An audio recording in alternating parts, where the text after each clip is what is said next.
What fan theory do you 100% accept as true? The reason the glass slipper in Cinderella didn't turn back to a regular slipper or disappear at midnight is because the fairy godmother was messing with us. Her main goal was to set Cinderella up for life, and to do that she needed a way for the prince to find her. She could easily have magic Cinderella into the life she wanted, arbitrary midnight deadline be damned, but instead the fairy godmother decided to make the prince want her for her own qualities and to prove his love by tracking Cinderella down. It's like the theory in Aladdin that it's all in pursuit of his first wish, that is, to make Aladdin a prince. He doesn't become a prince until he marries Jasmine and the Sultan changes the rules. Until then, he only appears to be a prince. Until that point, the genie is acting in pursuit of a larger goal. Magic users are tricksy. It's not my favorite, but I like the fan theory that SpongeBob and crew are mutants created by the Bikini Atoll nuclear bomb tests. Hence Bikini Bottom. The Titanic's Jack didn't drown. He only pretended to. A clever criminal. He'd actually stolen the jewel from Rose and replaced it with a replica. It was a male honeypot maneuver. He found his way into a lifeboat, landed in New York, sold the jewel on the black market, and became Jack J. Gatsby, mysterious millionaire playboy with a vague military history who is forever searching for another chance at true love. James Bond is a designation passed from agent to agent rather than a single individual. I thought they showed his parents' graves and they were also Bonds? Yeah, pretty much held the multiple Bonds QM theory unless you can also accept that they are only selecting orphans named James Bond to be 007s. Must get tricky finding multiple Alex Trevelyan's. How did I forget it was Alec? No glib remarks or pithy comebacks to that.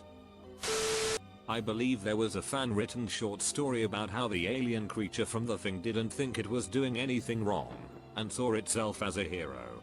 All other races it encountered in the universe were exactly like The Thing, and they willingly assimilated with each other.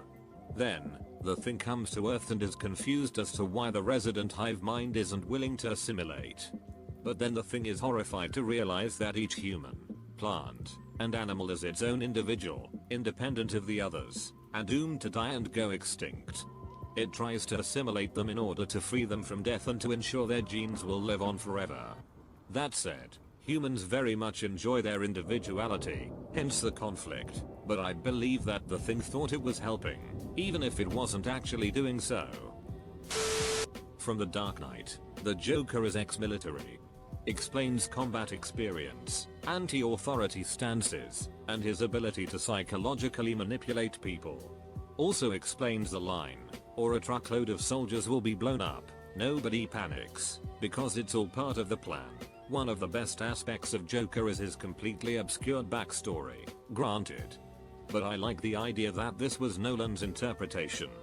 Edit, yeah, as others have pointed out below. When I said ex-military, I definitely should have been more specific. I think that his large variety of weapon training and his ability to execute complex plans successfully points towards a more general experience in trained combat. His adeptness at psychological manipulation could point towards ex-CIA, which would explain his lack of records, or it could simply be that his mind was corrupted to his current point of sadism by a tragic past event like seeing all his squad die in a bombing. Notably in the final fight scene of the movie, Joker is able to disrupt Batman's see-through goggles with a well-placed strike, attack him from behind, and pin him under a girder. Considering Batman's martial arts experience, it would seem unlikely that Joker would be able to overpower him without having any form of combat training. In addition, his pencil disappearing trick is another example of him showing his close combat reflexes. Joker definitely is not known for combat prowess, but there is always the possibility that he hides his abilities to seem like less of a threat.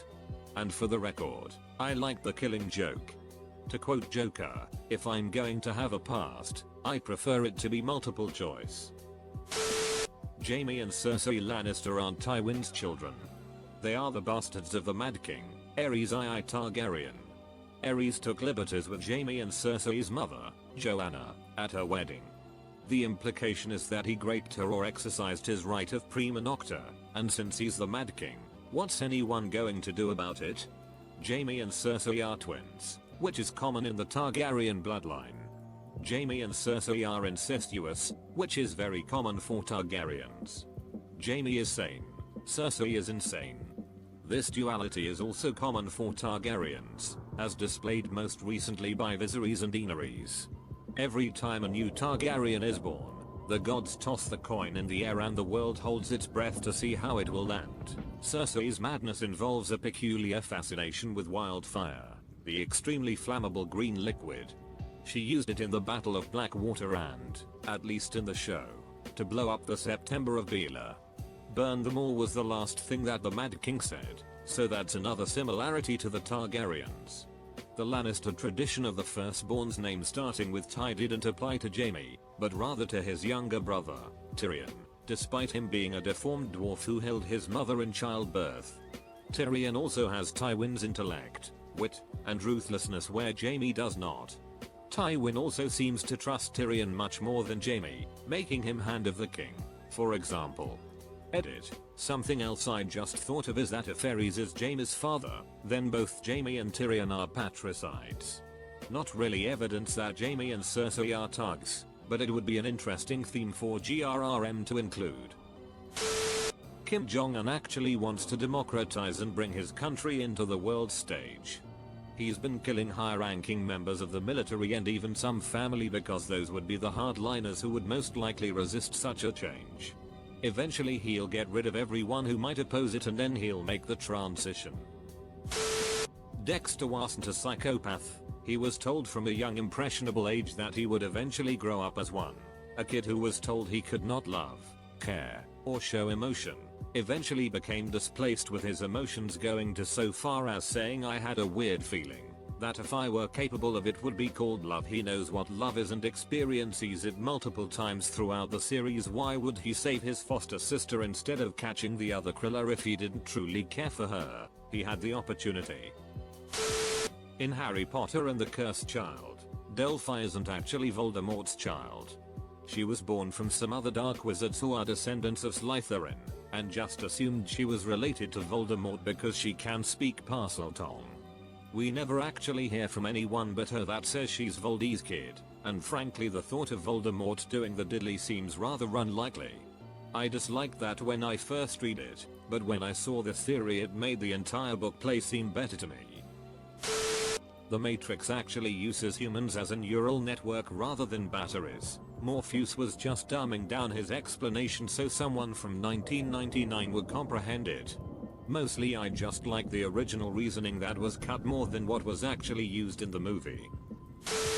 I believe that Loki, since the Avengers, has been acting in a way to undermine Thanos and prepare the galaxy for his imminent arrival.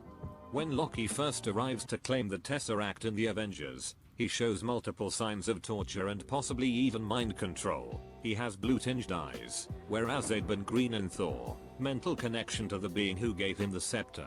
His sweaty heat torture would be effective against a frost giant, I imagine, and he stumbles at one point and Hawkeye has to grab at him to stop him falling over. So, it looks like Loki has been completely ducked up by someone, the Chitauri? Or maybe Thanos, and I fully believe Loki lost against the Avengers on purpose. If he had truly wanted to claim Earth, he could have snuck in, invisible, done a mind whammy on Fury, gotten control of the Tesseract that way, opened a portal for the Chitauri over the North or South Pole and have had the entire alien army over Earth before anyone realized it wasn't a usual atmospheric disturbance. Instead, a centuries-old tactical genius with lots of experience in battle opened a bottleneck portal right over his enemy's house after being public enough so as to not just give them time to assemble. And seriously, you think that show in Germany was coincidence? He'd have known about Cap and enough about human history by this point, via Clint, to find the one place that would be sure to get an instant reaction, but also to capture him. And perhaps more telling, after they beat him, instead of disappearing, as we know he so easily can, Loki stayed at the top of the tower waiting for his enemies to come clap him in cuffs to be sent back to Asgard. The only reason, to my mind, that Loki, the original Slytherin, master of tricks and illusions and all-around genius, would allow himself to be so easily defeated and captured was if it was what he had wanted. He did it once, allowing the Avengers to capture him in the first place, so why not again?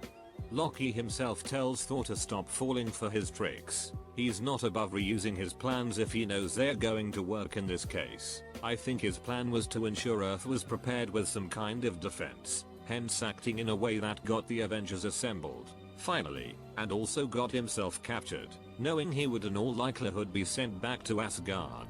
Because who better to keep an eye on him, to keep him safe from harm from Thanos than Odin?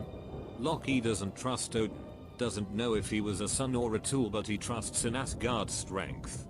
Which is why, after that strength has breached in Thor, Dark World, he helps Thor. No point staying somewhere unsafe. Better to get out and find his own way to safety, which will hopefully be expanded upon in the next film. I also think that the reason he went back to Asgard was to see how Odin reacts to news of his death. I think he impersonated a god to tell Odin, and that Odin reacted similarly to how he did to Loki's confrontation in Thor. He fell into the Odin sleep. I believe that Loki would have taken this opportunity to gain the throne so that he could strengthen Asgard in preparation against Thanos, because after the whole shebang of Thor 2, it obviously needed a security upgrade. Don't get me wrong, Loki is crazy. Big ol' bag of cats. And he's a murderer. No denying that. But there isn't one Avenger who doesn't have blood on their hands, who wasn't given the chance for redemption in some way. And the way I see it, it looks like Loki will be given that chance as well, even more so than in Dark World. The way I read it, this is what we're building toward with Ragnarok, and I am really excited to see where they take Loki's character. He's one character I can't help but root for. He's just too interesting to want to see him fail completely, and I honestly think there is way more to his actions than what we've been explicitly shown. Hermione erased her parents' memories after the Quidditch World Cup before their 4th year of school. It was a Tumblr post I read a few years ago and have accepted as fact ever since. I spent 6-7 hours freaking out about it when I read it. It may have holes, but I still haven't dug into any of them yet. Wait, doesn't she actually erase her parents' memories at one point in the series? Yes.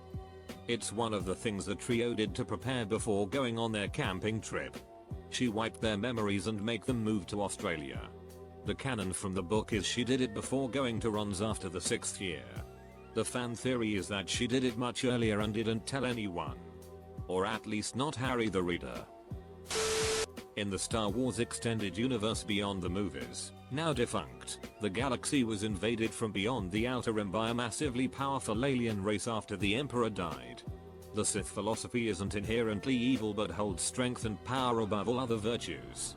It's essentially a might makes right, the weak need to make way for the strong type of philosophy. Anyway, the fan theory deals with the idea that Palpatine foresaw the alien invasion and did everything in his power to cull the weak and forge a united galaxy strong enough to fight the invasion. I.e., he gets rid of the bickering bureaucracy of the Republic. He unites the galaxy into a single-minded totalitarian empire. He founds the largest single military the galaxy has ever seen. He basically does everything he can to stomp out weakness, dissent, paralyzing bureaucracy in order to turn the galaxy into a single fist against the impending invaders. I enjoy the theory because it changes the Emperor from a scheming villain who thinks power is its own reward to a Sith who applies the Sith philosophy to an entire galaxy in order to stave off a galaxy-spanning threat. Frozen. Hans wasn't the bad guy, the trolls were. First, in traditional troll lore, they kidnap children and replace them with a troll. Kristoff was gathering ice with his dad, sees the trolls. One says, "You're a cutie, I'm gonna keep you." Kidnapped. Next, Hans is only ever kind and generous. Even after she leaves him in charge, he is working hard to help everyone in the city. He loves Anna. But once she meets the trolls, they decide she should be with Kristoff. Hans is perfect, trying to save Elsa, risking his life. Why? What good would that do for his cause? But once Anna gets back to him after being with the trolls, he quite suddenly changes. They clearly messed with him. Their goal could be that they want one of their own as royalty, or they're just looking out for their kidnapped child. but clearly, they are the bad guys. In Shutter Island, Leonardo DiCaprio's character was actually a detective investigating the insane asylum, but after days of Drew, Gus and theatrics, he lost touch with reality. The audience, so used to surprise endings, get fooled by the antagonists too. Sandy from Greece dies at the beach in the beginning of the movie and the rest is just her imagination before she goes to heaven, and that's why they drive the car away into the sky at the end. Actually, the rebuttal I've heard to that theory comes from a single line earlier in the movie where their shop teacher tells them that if the car were any cooler it would fly. At the end of the movie, Sandy has finally become the cool girl that Danny always wanted, finally giving the car the coolness factor it needs to unlock its aerial potential.